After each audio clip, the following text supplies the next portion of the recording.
Hi, I'm Jim. I'm a narcissist. I have narcissistic personality disorder.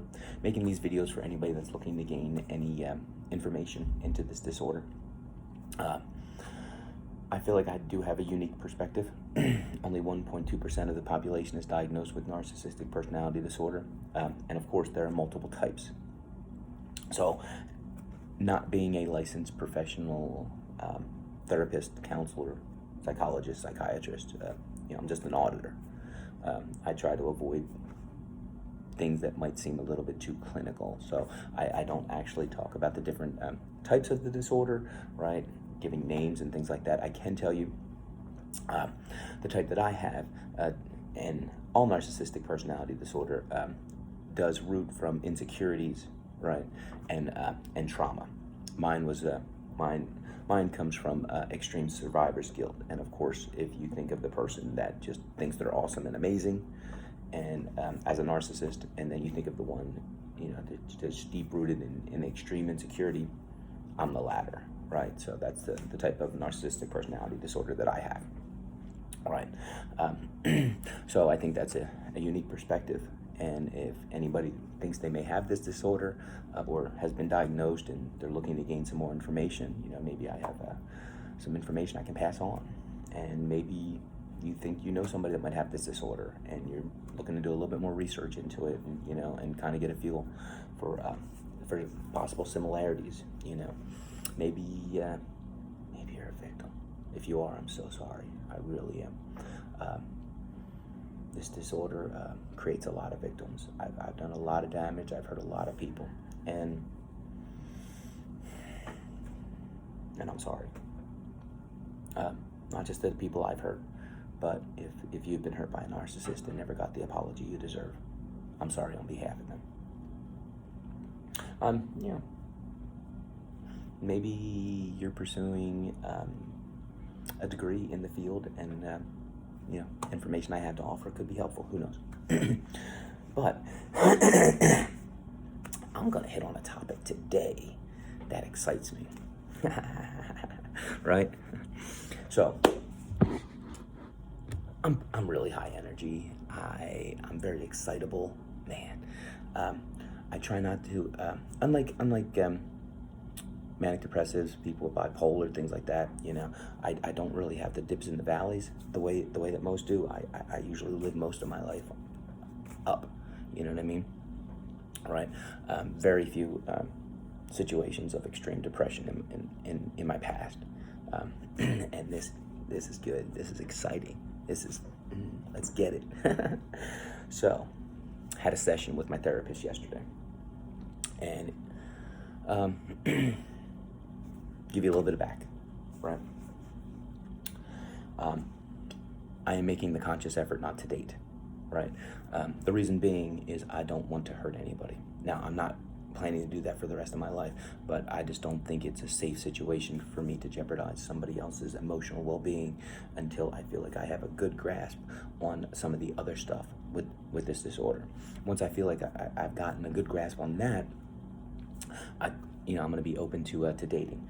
What I don't want to do is take too much on at one time, right? And that's, where I feel like I'm still at. But I'm getting close, right? I mean, I'm making the progress. I'm doing the work, right? And and my therapist and I are talking about it. So one of the things that I brought up to him yesterday is, well, and let me, before you freak out when you hear what I'm about to say next, let me explain it. I want to love bomb for the rest of my life. Okay, all right. I'm sure I know your response. So love bombing means a couple of different things, right? So love bombing can be an inappropriate use of terms like love, you know what I mean, and stuff like that way too early, okay? We're talking like you're a couple of dates, a couple of weeks, you know what I mean, and I love you, right? What that does is it's trying to draw somebody in, right? And it's an inappropriate use of the word, because at that point you really can't truly know if you love that person, right? And it's a way of dragging them in. Love bombing is also doing things like gifts and gestures and and stuff like that, right? How a narcissist uses love bombing is to pull that person in really, really close, and then the manipulation, and then the emotional abuse kicks in. But what I talked about with my therapist is I don't want to not do those things, right? And here's my take.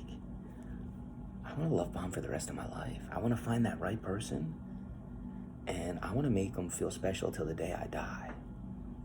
Like, what I want to do is not transition, right? Because that's what I did. I would love bomb, and I would drag you in, I would pull you in, and then I would transition to the monster. I don't want to transition. I want to stay. I want to be that love, in that love, the love bomb, the honeymoon phase, right? I mean, is that attainable for the rest of your life? No. But what I'm talking about is I don't want to be a robot. And let me explain. So I've, of course, been in the love bombing honeymoon phase, with people before. And it is one of the most wonderful feelings in the world when they tell me, you make me feel special. Because that's what I want to do, right? I want to connect with them on a deeper level, right? But what I don't want to do is not do those things and, well, no, I can't be nice. I can't do nice gestures. I can't do any of that because that's love bombing, right? I don't want to become that robot, right? Like, I just have so much phenomenal, amazing, love that I want to share, right, with the right person that's willing to reciprocate that. But what I talked about with my therapist is, at that point, the danger of being able to identify that, if I'm transitioning, because that's what I want to avoid. But all the other stuff, I want to keep that. The buying flowers, you know what I mean? The dropping notes, one of my exes, oh my God. And here's the thing, like,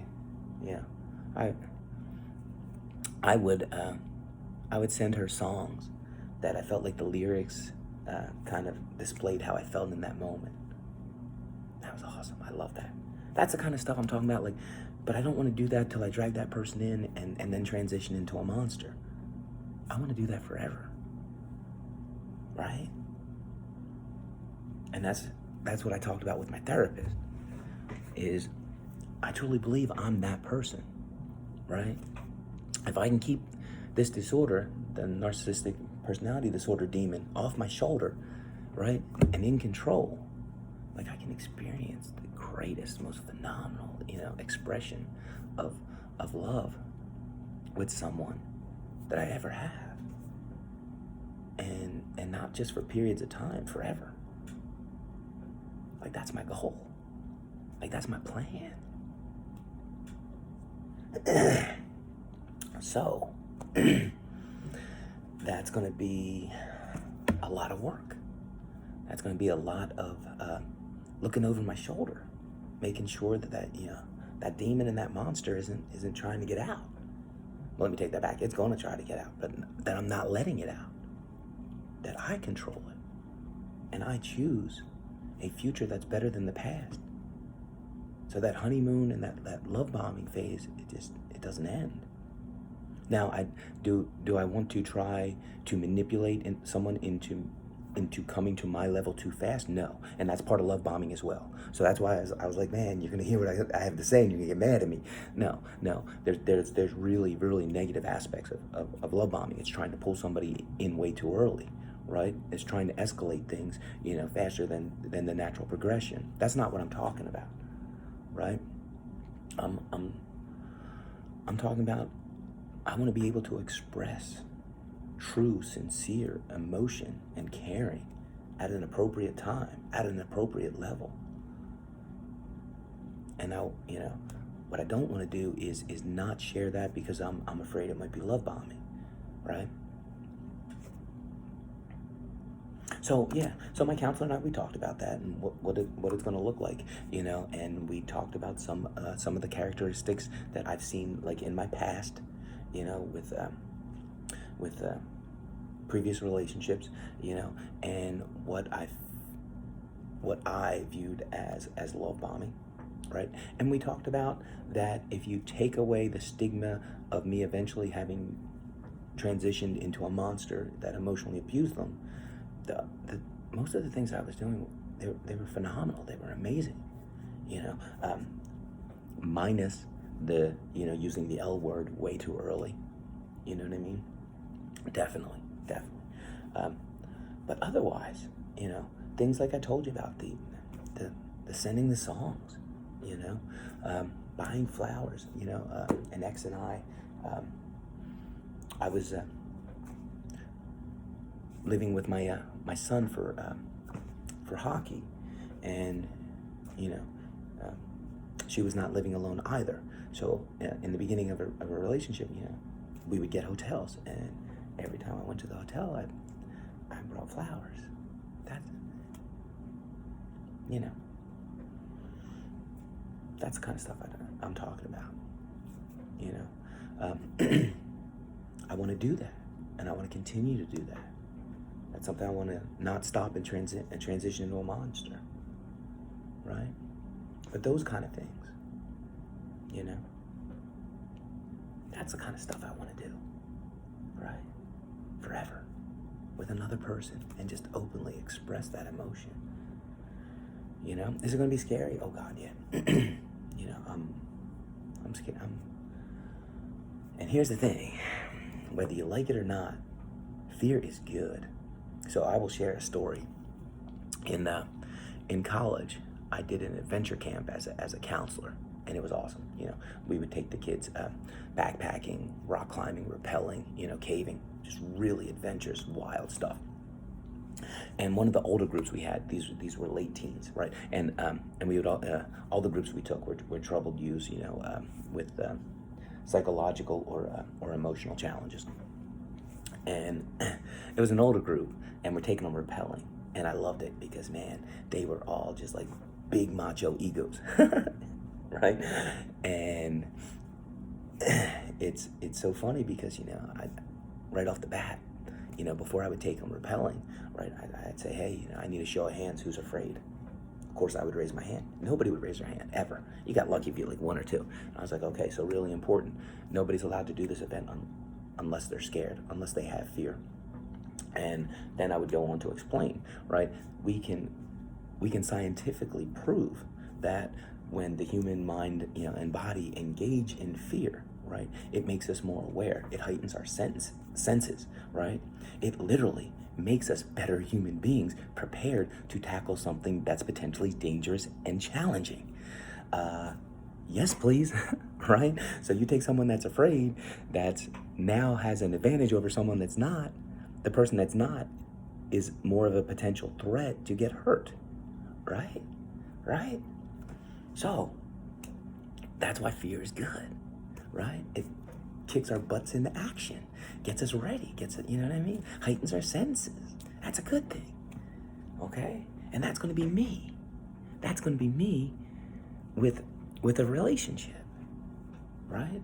It's going to heighten my senses, right? I'm going to be uber ready and uber sensitive to characteristics that I displayed in the past, because I'm going to be so afraid of hurting somebody that it's going to make me even more susceptible to be able to realize before it happens, right? And I'm excited about that, and I know that knowledge is power, right? And that fear is power. I'm gonna harness it. I'm gonna use it, right? I'm gonna use it to my benefit. I'm gonna use it to be the person that I want to be, the person that I know I am, the person that was hiding underneath of this disorder demon, right?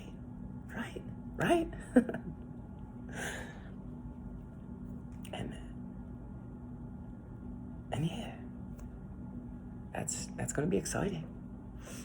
It's gonna be exciting experiencing that with someone. I'm not there yet. I'm getting close, man. I'm getting close. I'm on the cusp. I'm on the precipice, right? I tell you what. Yeah, it's gonna be exciting.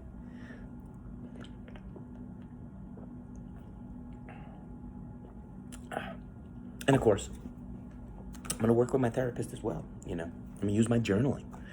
you know, one of the things, I identified with my therapist, and I don't think I truly appreciated how much this does. And he told me, he's like, hey, every time you've talked about, making these videos, I've just kind of seen it as like extreme journaling for you. Man, I have so many outlets. I really do. And this is definitely one of them, right? This has been phenomenal, to assist in my journey, right, towards wellness and emotional betterment. And yeah, I'll be honest, I don't think I started it with that intention, but somewhere along the way, it definitely factored in, and I didn't even realize it. But yeah, doing these videos has really been spectacular, on my journey. And of course, I'll definitely bring that information here. You guys ain't getting the juicy details. You guys ain't getting the juicy details. You want them, I'm sure, but I ain't giving the juicy details. So, I got other news. Man, my brother that got hit by a car, created my survivor's guilt, is physically challenged for the rest of his life. Talk to him once a week. Love talking to that dude. I mean, that's been amazing. Like, making that reconnection, that's been phenomenal. And I'm gonna share. I made him a couple of promises. So I had planned to do a triathlon, before COVID, and I was training because I had heard about the Hoyt brothers, which, if you are not familiar, you got to look these people up. These are the most phenomenal people that ever walked the face of this planet, right? So the Hoyt brothers are in the triathlon Hall of Fame. The one brother is 100% disabled, physically challenged, just no use of anything. The other brother believes that everybody should have the ability to be a triathlete. So this dude trained to the point where he put his brother in a boat, connected a rope to himself, swims, right? Then connects a special wheelchair to a bicycle, right, and bikes his brother. Then he pushes him in a wheelchair and runs. And if you are not familiar with what a triathlon is, here you go. You swim 5 miles. You bike 140 miles. Then you run a marathon, 26.2 miles. And he did that pulling his brother, and I got goosebumps. And I had never had aspirations of doing a full triathlon with my brother, but a sprint and potentially an Olympic. And the place where he lives, presented me with challenges that they were not comfortable with, right? And at that point, COVID hit, and I was signing up for triathlons, and I don't want to say I scrapped the whole idea, but I mean, the gym closed, and I mean, I didn't have a pool to swim in. The place where he lives, presented me with opposition, aggressive opposition. But we talked yesterday, and I told him, I said, hey, a triathlon might not be something, that we now do. But I make you this promise: we are still going to do a race of some kind. I'm committed, and I promise you that I will not stop until we get there. He currently has like a feeding tube, which they told me that while that feeding tube is inserted, he's not allowed to do any type of, and they consider it physical exercise, even if he's in a wheelchair with me pushing, right? But non-negotiable. They've said it's medically not allowed. So at that point, I told him, I was like, look, we'll monitor, right? I'm thinking maybe end of summer, possibly, fall, right? And my plan is a 10K. And I promise you this: those people at his facility, if they think that this stuff gonna go away, they crazy, right? I will never stop. I will cross a finish line at some point in my life, and I will fulfill my promise that I made my brother yesterday. That you can count on that. You can count on that, right? And I apologize. I am definitely not trying to glory hunt. I am trying to share, a special moment, because remember, it was the car accident that me and my brother were walking home from baseball practice that created my survivor's guilt, that created my narcissistic personality disorder. So I'm sharing this information, but yeah, so I used that as an opportunity yesterday when I was talking to him. I was like, that's a commitment, man. I make that commitment to you. And man, I came up with an awesome idea. So there was a concert I wanted to go to last night. I'm kind of concert crazy. Go see, if you know the band Filter, they were playing this just small dive place, man. Small dive place. And I was pretty pumped. But And I was like, oh man, the show starts at 7, right? I got my call at 7 with my brother, and I got my counseling session that goes till 7. It's like an almost hour drive out there, and I was throwing things around. And one of the things I thought about was, man, I FaceTime with my brother. What if, I could reschedule my counseling session and get to the concert at 7 and FaceTime with him and let him bump some of my tunes, man, right? Like enjoy some of the music. And of course it didn't work out for me to reschedule the counseling session, but I shared with him and made him another promise too. I've been trying to put together a cover band of my own. So I have connected with a drummer and dude pretty cool, right? He's high energy, he's got cover band experience. So I told my brother that I make him a promise, that if things work out and I perform in front of anybody, that he will, I'll have some type of, recording or whatever. I'd prefer to have him there live, you know what I mean? And of course, I'm a little goofy, and I'm like, look, dude, because I'm going to F everything up. As it stands now, I'm not just the guitarist, I'm the lead singer. This is bad news. I am mediocre at best, and here's the thing, sometimes we just got to know our limitation. So I joked with him, I was like, look, man, it's going to be like comedy hour. You're going to need to see this, dude, right? But no, so I made my brother a couple of really important promises. And for me, my brother's going to get to experience a lot of life. Now that we've reconnected, I want him to experience, some of this stuff through my eyes, Man, now I'm sitting here thinking, maybe I get a GoPro. Man, maybe I reach out to these people and maybe I start, GoProing him on hikes. Man, maybe I GoPro him on jogs. Maybe I GoPro him on some races, right? Yeah, man. Oh, I need to reach out to them. These are bomb ideas right here. I mean, this is fire. Yeah, breaks my heart. He's in that place all day, every day. I mean, they just released their COVID restrictions. You know what I mean? So within the last 2 months.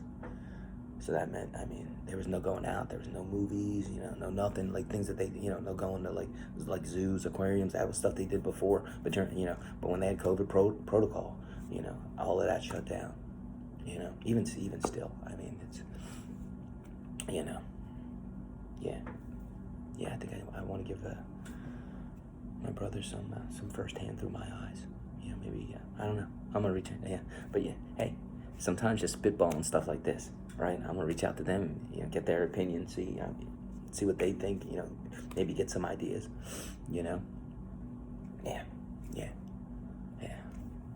Yeah, it's pretty cool. I like those ideas. Yeah, we'll see.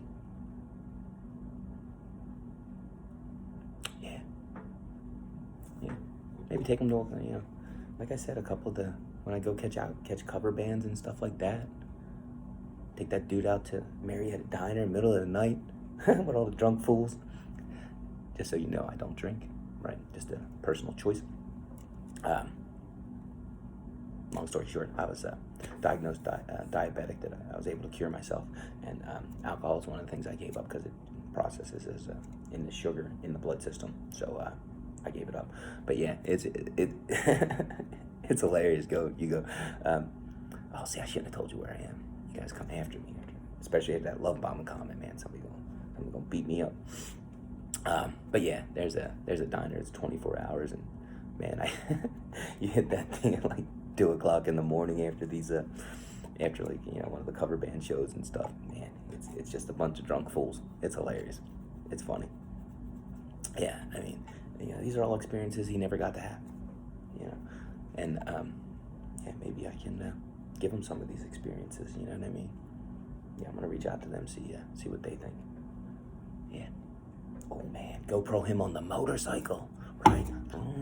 Right. Oh yeah, that's a good one. Right? Yeah. I don't know if I can GoPro him while I'm running. Might be triggering because man, those cars are crazy. I told you they're always trying to run me over. That's nuts. But yeah, I'm really liking this idea. Yeah. I tell you, so much has changed in my life since I acknowledged I have this disorder. So many great, amazing things. I mean, I didn't have that relationship with my brother. Just to kind of let you know, I mean, it had been years, 10, 15, maybe even more, since I had even spoke to him in any way, shape, or form, saw him, nothing.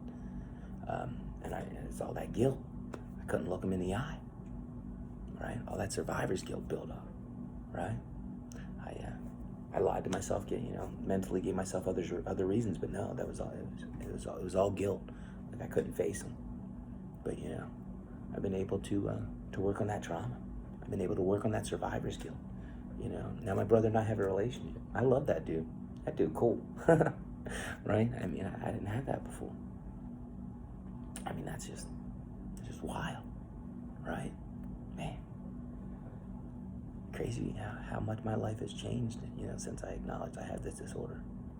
Yeah, not all for the best, right? And here's the thing: sometimes maybe it is for the best, right? You know what I'm talking about? You know that girl left me. You know what I'm talking about, right? Worst heartbreak in my entire life. Live alone in a one-bedroom apartment, and nobody's gonna tell you, oh, that's best case scenario. But maybe that's for the best. I'm telling you, I am flourishing living alone. And I've never have before. And I would not have if it wasn't for acknowledging I have this disorder and being able to work through a lot of this survivor's guilt and trauma, right? So maybe it is. Maybe it is for the best, right? I mean, I have grown so much. Yeah. And I'll share something else to the point where, so I've never really been a fan of pets, right, at all. And I always tell people I just never made an emotional connection with them, like throughout my life. Now, of course, with baby mama X and the kids, they bring animals home all the time, and I just yell and scream and try to, control it, and it just, I was never able to. I have made the conscious decision. My boss's mom actually has a cat that had kittens, and when I get back from a 3-day Appalachian Trail packing trip, because I don't want to leave the cat alone for that long, after just getting it, it's going to be the first pet that I own alone, if that makes sense, right? This will be like the first pet that I make the decision to have. Yeah, and I'm really looking forward to that, right? And it's because I'm open to the experience. And not just that, like, I really feel like I'm willing and going to be able to make that emotional connection that I never have before. Yeah, that's exciting stuff. I mean, yeah. Baby steps, right? Yeah. And, yeah. It's exciting. I mean, maybe to the average person, like getting a cat doesn't sound like that exciting, but to me, I mean, that's really metaphorical about building that bond and that relationship. That's something I've never been able to do in my whole life. I always, you really want me to tell you, like, of everything, that's one of the things I've always felt like an alien about. I've never talked to another human being like that. To the point where, with baby mama and the kids, bringing all the pets home, we had a cat and it died. I'm not kidding. I Googled whether or not I could throw that thing in the trash. I wasn't sure if there were laws or whatever. I mean, so I Googled it. I mean, that's how not connected I was to that animal. You know what I mean? So yeah, this is really exciting, and it's because I'm different. I'm not the same person. I mean, it's just everything's different. Yeah.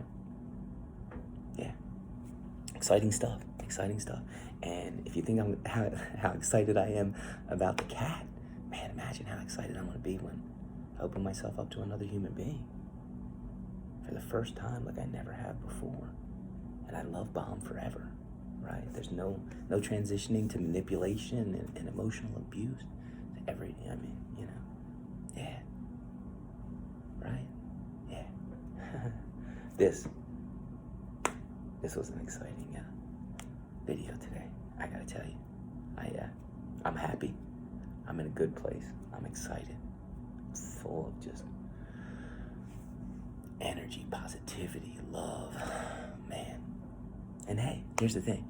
Will this last every second for the rest of my life? Oh God, no. I mean, stuff goes sideways and I'm ready. I'm ready to take that on, right? I'm ready to take on those challenges and those battles, right? I am, right? But I know my future is better than my past already. And just follow it. Keep going, right? Keep going, right? Marching on. And yeah, like I said, I mean, I see the progress already and it's only getting better. Awesome.